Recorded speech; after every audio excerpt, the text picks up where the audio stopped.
கேரளாவின் வயநாட்டில் நிலச்சரிவால் உருகுலைந்து போன 3 கிராமங்கள்.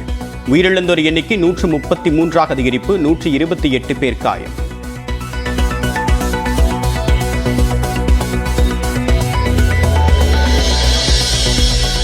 கேரளாவில் கடும் சவால்களுக்கு மத்தியில் மீட்புப் பணியில் ஈடுபட்டுள்ள ராணுவம். தமிழ்நாட்டிலிருந்து சென்ற ஹெலிகாப்டர்கள் மற்றும் தேசிய பேரிடர் மீட்புப் படை.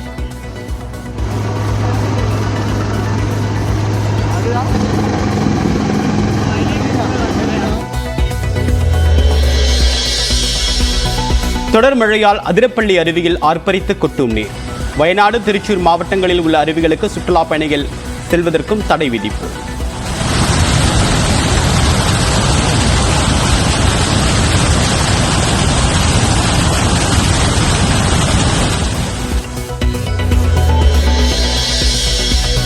கேரள நிலச்சரிவில் தமிழ்நாட்டைச் சேர்ந்த 2 பேர் உயிரிழப்பு. நீலகிரி மாவட்டத்தைச் சேர்ந்தவர்கள் மண்ணில் புதையுண்ட பரிதாபம்.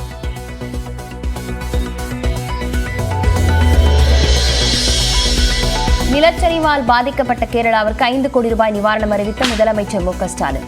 மீட்பு நிவாரணப் பணிகளில் கேரளாவுக்கு உதவ மூத்த IAS அதிகாரிகளும் அனுப்பி வைப்பு.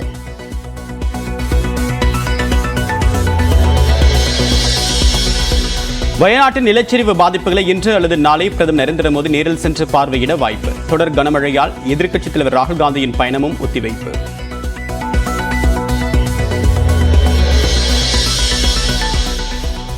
நில மோசடி வழக்கில் முன்னாள் அமைச்சர் MR விஜயபாஸ்கருக்கு ஜாமீன். CBCID அலுவலகத்தில் தினமும் கையெழுத்திட வேண்டுமென கரூர் நீதிமன்றம் நிபந்தனை.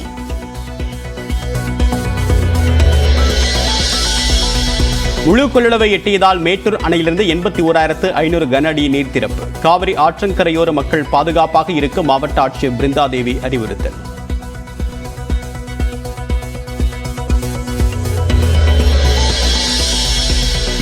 நீலகிரி, கோவை மாவட்ட மலைப்பகுதிகளில் இன்று மிக கனமழைக்கு வாய்ப்பு. திருப்பூர், தேனி உள்ளிட்ட 6 மாவட்டங்களில் கனமழை பெய்யும் என்றும் வானிலை மையம் கணிப்பு.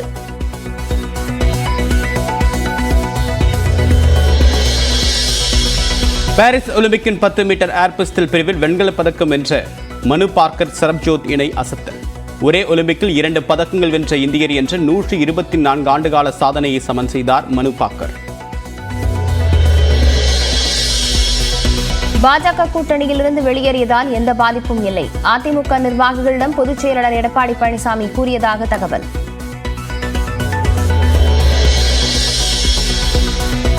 மதுரை கப்பலூர் சுங்கச்சாவடிக்கு எதிராக மக்கள் போராட்டம். கைது செய்யப்பட்ட முன்னாள் அமைச்சர் RB உதயகுமார் உள்ளிட்டோர் மாலையில் விடுவிப்பு.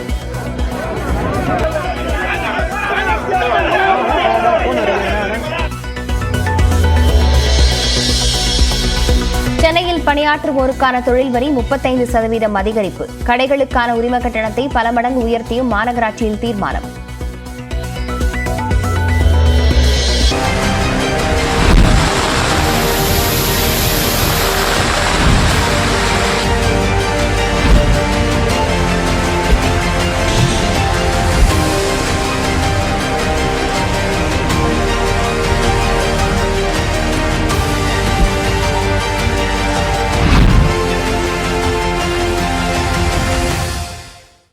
கேரளாவின் வயநாடு மாவட்டத்தில் இயற்கையின் கோர தாண்டவத்தால் நிலச்சரிவில் சிக்கி உயிரிழந்தோர் எண்ணிக்கை 133 அதிகரித்துள்ளது.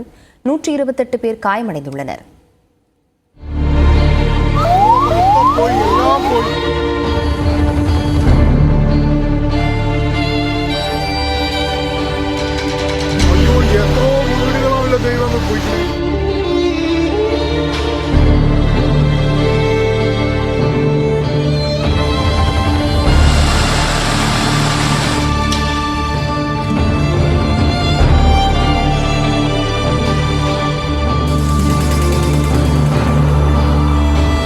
நேற்று முன்தினம் நள்ளிரவு பெய்த பேய் மழையால் சின்னாபின்னமானது கேரளாவின் வயநாடு.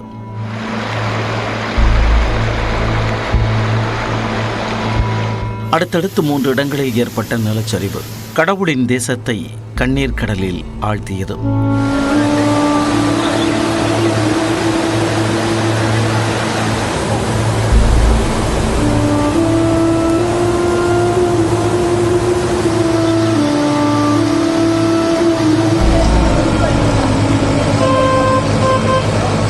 கொட்டும் மழையின் போது நேற்று முன்தினம் நள்ளிரவு சுற்றுலா தலமான முண்டக்கை கிராமத்தின் அருகில் உள்ள மலையில் நிகழப்போகும் ஆபத்தை அறியாமல் மக்கள் ஆழ்ந்த உறக்கத்தில் இருந்தனர்.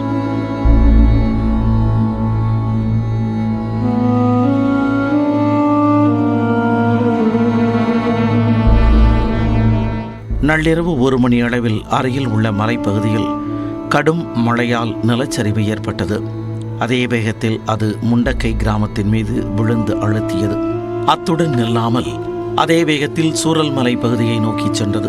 அங்கு நிவாரண முகாமாக செயல்பட்டு வந்த பள்ளி அருகே காலை 4 மணி அளவில் நிலம் சரிந்தது. மக்கள் நிற்கதியாயினர்.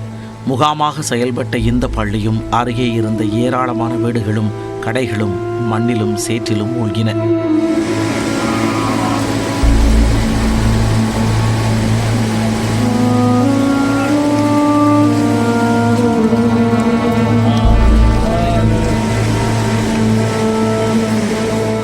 அட்டமலா முண்டக்கையை இணைக்கும் ஒரே பாலம் வெள்ளம் நிலச்சரிவில் சேதமடைந்ததால் மீட்புக் குழுவினர் பாதிக்கப்பட்ட பகுதியை சென்றடைவதில் கடும் சவால் ஏற்பட்டது. முண்டக்கை தான் உருள்பொட்டியது, பின்னர் 2வது தான் சூரமலை உருள்பொட்டியது. அந்த 2 நாடும் வேறுபட்டுட்டு அந்த அங்கே 2 பால் போகிறதுக்கு அங்கே ஒரு பாலம் இருக்குது, ஆனால் அது வேறுபட்டது அங்கே போக முடியாது. மேப்பாடி பகுதியும் நிலச்சரிவால் கடும் பாதிப்புக்கு உள்ளானது. நள்ளிரவு தொடங்கிய 4 மணி நேரத்திற்குள் நடந்த இயற்கை பேரிடரின் கோர தாண்டவத்தில் சிக்கி ஆழ்ந்த தூக்கத்தில் இருந்த ஏராளமானோர் வெள்ளத்தில் அடித்துச் செல்லப்பட்டும் மண்ணில் புதைந்தும் மாண்டனர். நேற்று ஒரு 2 o'clock இங்கே லேண்ட்ஸ்லைடு, அப்போ ஒரு ஏரியா முழுவதும் போயிடுச்சு. இது சூரல்மலை ஏரியா மொத்தமாக போயிடுச்சு. இது ஃபஸ்ட் டைம், இவ்வளோ இதுக்கு முன்னாடி இல்லை, ஃபஸ்ட் டைம் ஆக்கும் கல்லாடி அந்த ஏரியாவில். கொஞ்சம் எல்லாமே எல்லாம் ஊரே மொத்தமாக போயிடுச்சு.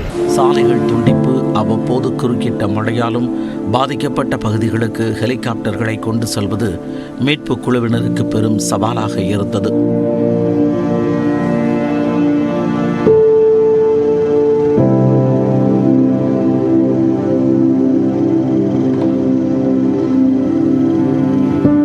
இடிபாடுகளிலும் சேற்றிலும் சிக்கியவர்கள் கயிறு கட்டியே மீட்கப்பட்டு வந்தனர். சூரல் மலையில் கிரேன் மூலம் கட்டிலில் கட்டி இறந்தவர்களின் சடலங்கள் மீட்கப்பட்டன.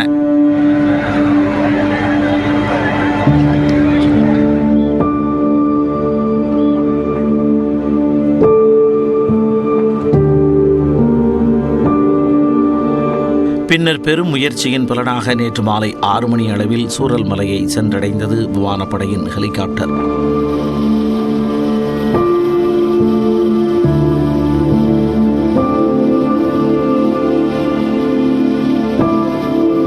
தற்காலிக பாலம் அமைக்கப்பட்டதைத் தொடர்ந்து சூரல் மலையில் மீட்பு பணி வேகம் எடுத்தது.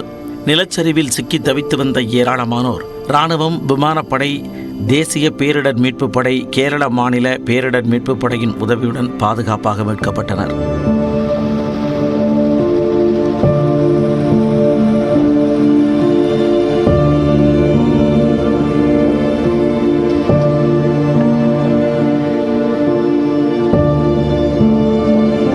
இடிபாடுகளில் சிக்கி காயமடைந்தவர்கள் ஆம்புலன்ஸ் மூலம் அருகில் உள்ள மருத்துவமனைக்கு அழைத்துச் செல்லப்பட்டனர்.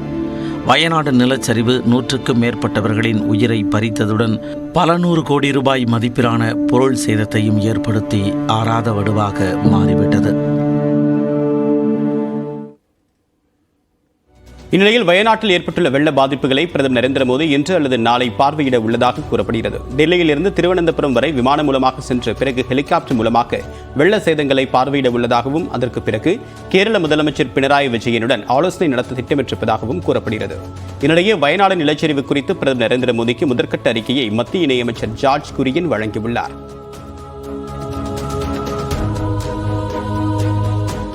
தொடர் மழை காரணமாக ராகுல் காந்தி தனது வயநாடு பயணத்தை ஒத்திவைத்துள்ளார். மழை, வெள்ளம் மற்றும் நிலச்சரிவால் பாதிக்கப்பட்ட மக்களை சந்தித்து ஆறுதல் கூறுவதற்காக ராகுல் காந்தி, பிரியங்கா காந்தி ஆகியோர் இன்று வயநாடு செல்ல திட்டமிட்டிருந்தனர். இடைவிடாத மழை மற்றும் மோசமான வானிலை காரணமாக தனது பயணத்தை ஒத்திவைப்பதாக ராகுல் காந்தி அறிவித்துள்ளார். இது தொடர்பாக அவர் எக்ஸ் பக்கத்தில் வெளியிட்டுள்ள பதிவில் வயநாடு மக்களை சந்திக்க விரைவில் வருவோம் என்று கூறியுள்ளார். அதுவரை தாங்கள் தொடர்ந்து நிலைமையை கண்காணித்து தேவையான உதவிகளை வழங்குவோம் என்றும் உறுதியளித்துள்ளார்.